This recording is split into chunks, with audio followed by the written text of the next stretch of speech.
今回は可愛いフレームの描き方を紹介していくけんね。最後までついてきてくれたら可愛いアレンジ方法も知れるけん、絶対最後まで見らんと損するけんね。一緒に描いてこう。こんな場所があるって知っとる？絵心や手書きが苦手でも書き方やコツを知れば絶対大丈夫。作品添削で力もつくし、何より楽しむ仲間がいっぱいおるけん、迷わず安心して飛び込んでおいで。詳しくは概要欄をチェック。まずは丸のフレームを描いていっけんね。丸くこうやって描いていきたいんやけど、形がね崩れたりするときはまずはねこうやって下書きをすることをおすすめするよ。鉛筆でね丸を描いて、この丸に沿ってドットを描いていくとね描きやすいじゃんね。さらにこうやってさ時計回りにやっていくと最後で数が合わんやったりとかするんよね。その時はまずは12時、6時、3時、9時、この4箇所書いた上で間を埋めていくとね等分されて数がね合わんってことは絶対ないけんね。こうやって間にね入れていきたい数分入れていくよ。これ丸が大きくなるとドットのね大きさとか数も増えていくけん、大きさを調整したり数を調整したりでね揃えていってね、こうやって間にね入れていくよ。色をね変えてもいいし、全部同じ色でもねもちろん OK。 今回2色でやるよるけど、これ3色4色とかでね変えていっても OK やけん、書き方だけ時計の4箇所を押さえた上であとを埋めていくってね書き方をすればめっちゃ綺麗描けるやろねえ。初めはね結構この下書きとか調整していくのめんどくさいと思うかもしれんけど、結果失敗するよりもこうやって手順をね踏んでいった方が絶対描けるけん、この書き方もうね絶対やってみてね。次はバッ点を描いて四角のフレームいきます。これもね2色でやっていくけん色を変えていくんやけど、普通に時計回りで描いていくと角でね合わんやったりとかやっぱするんよね。数が合わなくなるけん、こうやってね初めにこれぐらいの大きさで描きたいなーっていうね決めておくんよ。角を先に押さえるね。でその後この間をだいたいいい感じのね間にこうやって入れていくと、あとはまたこの間を埋めていくだけでもうあっという間にできるけんね。書いてみるとこんな感じ。これは下書きなくてもこの四隅を押さえればね結構書きやすいと思うけん、こんな感じでやってみて。これもねバッテンの大きさとかこのね余白の大きさによって数が変わってきたりするけんね、それは全部調整していこうね。こんな感じ。結構綺麗に描けるよね、あっという間にね。ただバツを並べただけでもめっちゃ可愛いよね。クロスステッチみたいな感じでね可愛くなるよね。次はこのマーカーのね太さをちょっと利用してレンガみたいな感じで、ね、並べていこうかね。こうやってね123こんな感じでやっていこうかな。なるべくちょっと四角気味にすると本当にねレンガが並んだみたいになるのとね可愛いよ。こうやってねこうやって調整していきます。まあちょっとずれてもねもう手書きの良さよ本当に。ほらこうやってちょっと間を空けていけばねあんまりずれたのがわからんくない？意外と間違っちゃったと思うけど、余白のね開け方ももうご愛嬌よたまにこうやってずれるけど手書きはそうやってずれていきながら、調整していきながらやけんね大丈夫大丈夫。私でもこうやって失敗するけん、とにかくこのね線を交互に並べていくっていうのでねやってみてね。じゃあ次はもこもこさんいこう。まずはね丸を描いてこうやってね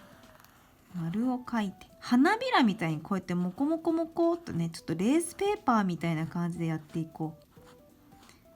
このモコモコの数も多かったり少なかったりするので結構印象変わるけんね、自分が好きな感じでもっと細かくしてもいいし大きくしてねお花みたいにしてもいいと思うけん、これもねいろいろ試してみてね。こうやってねこれ今数がぴったりあったんやけど12時6時3時9時の書き方でやってももちろん OK やし、こうやって今は左右バラバラにね左右半分ずつ書いたんよね。そうするとね意外と書きやすいけん、この4点をね押さえて書くのが難しい時は右側左側って分けて書くとね結構綺麗に書けるけんね。いろんな書き方あるけん知っておくとね実際書く時にこの書き方できるかもみたいな感じでね結びつく時があるけん、いろんな書き方知っておくと便利よ。ここんな感じでここのねくぼみのところにドットが来るような感じでねこれ描いてみようね。結構簡単やろけん。あとはこの中にメッセージとかさいろいろイラスト描いたりとかしてもいいけん、パターン用意できるけんね面白いよね。ではでは次行きましょう。ドットをいろいろ描きながらその間をねちょっと結んでみようね。これも適当な感じで描いて OK です。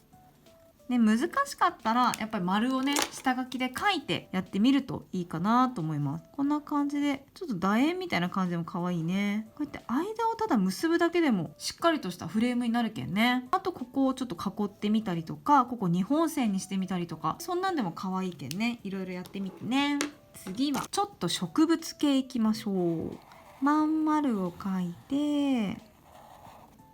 こうやってね矢印がぐるーっと回ってるような感じでこうやってもう一周この句をねずーっと描いていく。逆の句をこうやって描いていく。もうどっち向きでもいいけどね。こんな感じで一周させたらちょっとお花が咲いとるような感じに見えるようにこうやってポコポコってドットをね入れていきます。この赤いドットを描いていくときに内側と外側にこうね交互になるような感じでしていくと可愛くなるんだけど、これね数が多すぎるとちょっと気持ち悪いけん、これぐらいのね分量で、程よい数で赤いドットはね入れていくといいよ。では次7個目はねとにかくもう丸を描いてほしいね。こうやってもうぐるぐるってだんだん慣れてきたらこうやってね間を詰めながら丸くね描けるようになってくるけんね。丸が難しいとか言ったらねもうやっぱとにかく練習してね描き続けることがもう本当に一番上手くなるコツやけんね、諦めずにねやっていこうね。こうやってなんか形を大きくしたい時は後からこうやってね描いてもいいしね。こうやって描いたらね次はドットを入れていくっちゃけど、丸のね内側にちょうど入れた後にちょっと違う色でねこうやって間をドットを入れていくとまたね可愛くなるね。こんな感じ。ちょっとあるだけで結構印象変わるけんね。こうやってすると可愛くない？ただ水色だけよりもちょっとこの濃い紫が入ることでね可愛くなるけんね。色の組み合わせも結構難しいなっていう人はポイントないけど、色はね同系色でまとめると結構やりやすいです。オレンジと黄色も似とるやろ。これも似とうっちゃ似とうもんね。な感じでちょっと似とう色でやると色がまとまりやすいけんね。これはぜひ参考にしてください。じゃあ次行きましょう。次はちょっと難しいかもしれんのでこの丸をね描いていきましょう。丸を描いた上からねちょっと描いてみようや。でね今回3色用意するけん好きな色をね用意してもらったらいいんやけど、くの字をずーっと描いていく。こうやって好きな色で全然構いません。でこうやって矢印がずっとぐるぐるぐるぐるなっとるようなイメージでね描いてみようかね。こんな感じ。こうやってずっとこの中心にこの句のねとんがったところが来るようにしていくと綺麗に描ける。こうやって慣れてきたらこれもう丸なしで描けるっちゃけど初めは難しいと思うけんね、こんな感じで描いていこうね。ビヨーンってなってしまった。これ慣れてきたら同じ色だけ描いていくっていう描き方もできるけん、なんかねこうやって赤描いて紫黄色くるよねって言って赤描いてみたいな、紫黄色きて赤だよねみたいな感じでこんな描き方するとよりまたねちょっとスピーディーに描けるけんいいんじゃないかなと思うね。慣れてくるとねこうやってねこの余白の均等さが結構命やけん、これがね保てるんやったらもうこういう描き方で全然 OK。 なんかいい感じでなりましたね。ほらどうでしょう、結構綺麗になったよね。慣れん時はやっぱこう下書きがあるとめちゃめちゃやりやすいのと、慣れてきたら同じ色だけを先にバババババって書いて埋めていく2通りのやり方あるので、ぜひね自分に合ったやり方で書いてみてね。これ乾いた後に消してあげるといいので乾くまではねちょっと我慢しとってねはい、さっき残念なことにこれを書いてる間にビヨーンってなっちゃった悲しいということでこの端っこと端っこに最後書きますねなんてこった。よし、ではじゃあ次は放射状に、なった花火みたいな感じのを書いていきます。こんな感じでさっきのね時計の秒針のね数字のところを基本にこうやって書いた後に間をこうちょんちょんとこうやって埋めていこうね。今回はね10個書き方を紹介するけんいろいろマジでできると思うよこれね。で両サイドをこうやって違う色で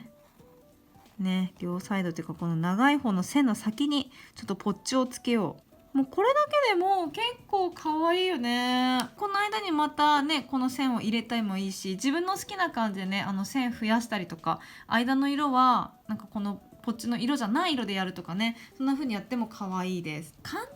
なんやけど考えると難しかったりするもんね。じゃあ最後はねちょっとお花みたいな形をいきましょう。よいしょ。じゃあお花みたいな形ね。はい、いきましょう。こうやってねちょっとこうやって間をあんまり開けすぎない程度にやった方がこれは可愛くなるけん、こんな感じでね、なんかちょっとウイルスみたいな形やけどこうやってねちょっとずつこうやってやっていくね。これ難しかったらこの4点を先に書いて間を埋めるみたいなね感じでもどっちでも OK ね。じゃあこうやってここをねこうやって埋めていきます。同じぐらいの形になるよね。この間開けるのがちょっと難しいけど形的にはねそんなに難しくないもんね。書いてみるとなんかどこが難しいかとか分かるけん面白いよね。ほらできた。めっちゃ可愛いやんこれね。な感じでちょっと見えない丸が見える感じするよね完成です。みんなお疲れ。今回は簡単に描けるフレーム10個ね用意したけん、これをねいろんな色で組み合わせてやったりとか大きさ変えたりとかするといいんやけど、じゃあこれどうやって使うとみたいなわからん人もおると思うけん、ちょっと参考例作ってみたよ。お知らせ、最新情報が誰よりも早く届く公式 LINE も概要欄からチェック。じゃあ今回書いたこのフレームどうやってアレンジしたらいいと思う人もおると思うけん、最後まで見てくれたしちょっとアレンジを紹介していくね。まずはメッセージカード。これ中に文字何に書いてもいいっちゃけど、形この紙のサイズに合わせて入れていくね。そうすると、こうやってちっちゃい時も OK やし大きくしてもね全然使えるけん、こうやっていろんなカードとかにもバッチリ使えるけん、色変えてねその人が好きな色とかですると可愛いかなと思うよ。次はこんな感じで、これポチ袋ね。ポチ袋に、メッセージだけ書いてもなんかなーっていう時はこうやってねこの丸いフレームもバラして書くと意外と普通にラインとして使えるよね。だからこのまんま使うのもありないけどバラしてみる。他のやつも丸いやつをまっすぐしたりとかしてもねめっちゃ可愛くなるけん、こうやって使うのも OK よ、ね、めっちゃ可愛いよね。次はこれこんな感じで色紙に書くのもめっちゃ可愛いやろね。色はさなるべくこの一人ずつを同系色でまとめた方がたくさんね同じ面で使う時は色がねなんかこうごちゃごちゃ見えちゃうけん、そういう時はね色をなるべく統一させて一つのフレームでねなるべく同じ色っぽいのでやった方がまとまるけん、そこを参考にしてもらったらいいなと思ったんやけど、色紙とかのフレームとかでもするとめっちゃ華やかになるけん可愛いよね。これはぜひやってほしいなと思うよね。白紙でも全然怖くないし、こんな簡単なフレームでも中にメッセージ書いたら普通にねめっちゃ可愛くなるけん、もうぜひこれやってみて。最後はこれスケジュール帳。これもねめちゃめちゃ可愛いやろ。で今回これはペンの太さを変えてちょっと書いたんやけど、今までのカードとかね今回書いた見本よりもちょっと小さめなんよね。これと同じサイズのペンで書くとどうしても潰れたりとかうまく表現できんあったりするけん、これもポイント。書くもののサイズに合わせてペンの太さも変えると綺麗にまとまります。小さいものを書くときに太いペンで書いちゃうとどうしてもね潰れたりとかうまくいかんなってことがあると思うけん、そういう時はペンが太すぎるってことも覚えておいてもらえるとすごくねいろんなものに使えるのでぜひやってみてね。これめっちゃ可愛いよね。しかもこうやってスケジュール帳とかだと色を揃えるとねこうやってブルーと薄い水色と紫、これ3色しか使ってないんやけどすごくまとまりが出るよね。いろんな色をガチャガチャ使うのももちろんいいんやけど、なんかすっきり見せたいおしゃれに見せたいっていう人は色を統一するってところもねぜひ参考にしてください。そして今回使ったペンはこのマイルドライナーっていうペンなんよね。ペン先が2通りあって、こういうマーカータイプとこうやって細字のねタイプが一緒にあるけん、もう1本持っとけば結構いろいろ使えるよね。今回みたいにラインを引いたりとかするときはこのペンめっちゃ便利やし、色味もめちゃくちゃ可愛いけんおすすめね。学生さんとかで使っとる人も多いっちゃけど、ぜひねこれもマーカーとしてめっちゃ使いやすいけんおすすめだよ。あともう一つ、このスケジュール帳で使ったペンはこちらクリックアートです。これいろんな色があって最近48色になったんやけど、こんな感じでいろんな色味があるよね。今回使ったのはここの薄い色のトーンだけなんやけど、こうやっていろんな自分の好きなトーンに合わせてペンをね選んだりとか、あとは太さ、何に書くかで太さを変えるっていうのもめちゃめちゃ重要やし、楽しむコツやけん、ぜひ今日はそれも覚えてもらえると嬉しいな。今回のフレームの簡単な書き方どうだったかな。アレンジもいろいろ参考になるとこあると思うけ、ぜひ自分が書きたいところにいろいろ試してみてね。今回のこの動画の内容参考になった、いいね、やってみたい思ったら、ぜひ高評価ボタンやフォローもよろしくお願いします。コメントも待ってるよ。じゃあ最後までありがとうございました。また一緒に手書き楽しもうね。